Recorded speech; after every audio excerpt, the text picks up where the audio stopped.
So I get up early, I meditate every morning. And it's funny, I started doing it 19 years ago. And when I first started doing it, I worried that meditation would make me too mellow, not a good business person, antisocial. And it turns out that clearing my mind and just having that time where my mind is clear, it just sets up my whole day. And so it actually makes me more clear about what I need to get done during the day, more focused, makes me more open to people, more open in general as a person. And so I find that it's a great practice for me just to stay kind of centered and focused. And you've done your morning meditation, so your mind is all clear, so you're picking up on every it's funny that you mentioned that, but yeah, I find that even making decisions, I'm better making them in the morning, particularly after exercise. So one of my, Zen practices is riding my bike, right? So for me, riding up Kings Mountain and just being up there in the trees and on my bike is just an amazing practice for me. And so I find that, if I do that in the morning, I may come into work half an hour later, but I am so much more productive, so much more in touch with my intuition, just so much more clear when I do that. Yeah, it's like the Valley, we're this melting pot of cultures and ethnic groups and ideas and technologies, and Zen is very much the same way.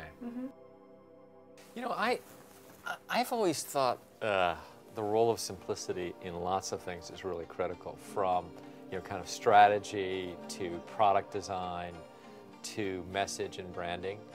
So on the specific topic of advertising, often companies try and say too much or try and do too much with their creatives, and the best creatives really lead you with a crisp message that people can remember. The best brands do the same thing. They clearly stand for one thing, and everyone can articulate what that is. So simplicity is very important for advertising and marketing in general. Because when you remove a lot of the clutter and a lot of the distraction, then you're able to focus on the message or the essence of what you're trying to convey. Yeah, exactly. And in fact, that's a big part of what marketing advertising is all about, breaking through the clutter. So if you can have a bold message that's very simple, easy to grasp for a consumer, that's really the goal. Even the name of your company, Turn, is so elegant and powerful. So we spent a lot of time kind of for our company branding and naming, and one of the things that I felt very strongly was to have a short name that would be memorable rather than a highly descriptive name or a long name that people might have trouble remembering. So, it's funny that your theme is around simplicity, and that was really one of the core tenets of our company. We really wanted to bring two things to the world of advertising: automation and simplicity.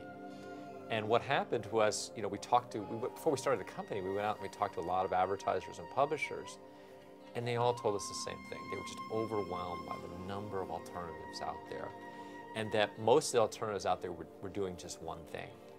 So you had companies, even good companies like Google and Overture, that were targeting just text ads, just to the text on the page, and only allowing advertisers to pay on a CPC basis. So again, kind of one model. And so advertisers were overwhelmed with, how do I manage, hundreds of categories or hundreds of thousands of websites or millions of keywords? And what occurred to us was that through deep technology, we could bring automation to the world of advertising. The principal objective was performance, but the secondary objective was about simplicity, just trying to make the lives of advertisers and publishers much easier.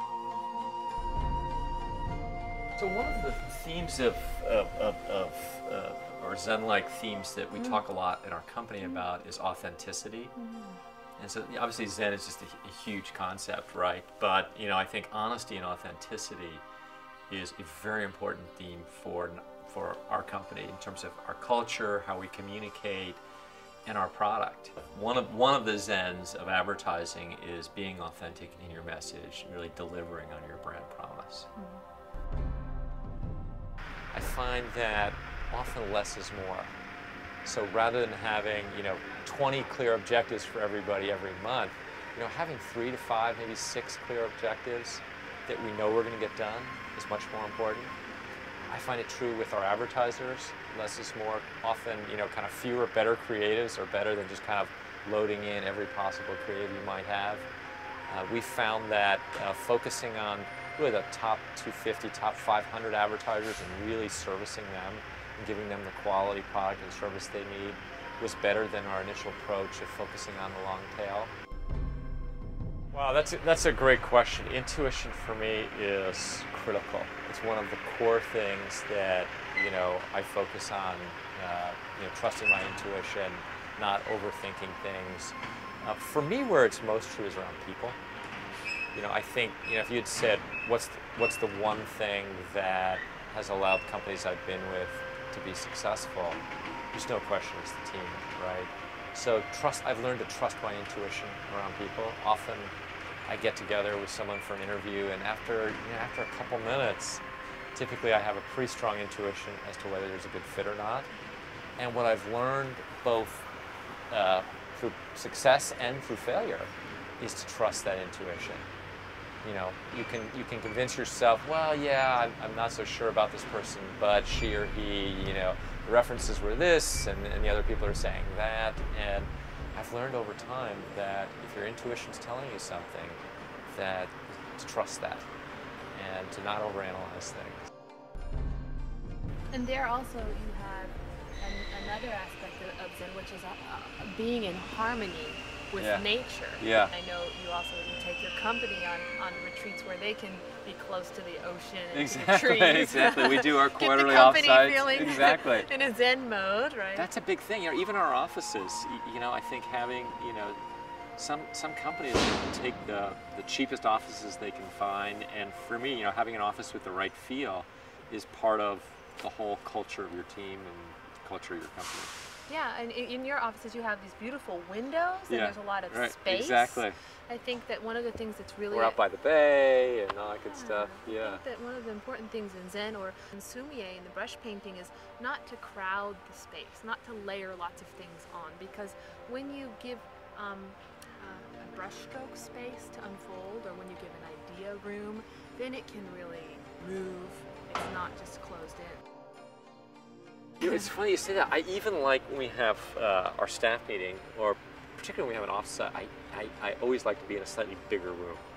Because I just have that sense that bigger ideas will come if you're in a bigger room. When you get crowded in a small room, there's that sense of closing in, constraining, focus that when you're in an offsite you just don't really want. You want a completely different kind of feel where you're thinking about what could be. Yeah, you're just detached. You're not tethered to different objects and different routines that you're normally connected to. Yeah, and get the team aligned around it. So how do you get your team in a Zen mode? What are some good ways that you do that? I know you have fantastic retreats and offsites. I don't know that we always do. Of course, every team's different. Every person on your team is different, and I actually think one of the Zens of our team right now is how different our teammates are. So we have some people on our team that are very intense by nature, kind of very scattered, very unzen, and then we have other people on our team that tend to be very centered, focused, and the truth is it's a good combination, and the conflict that comes from different styles and different ideas propels us ahead as a company and makes us a stronger, better company. So when was this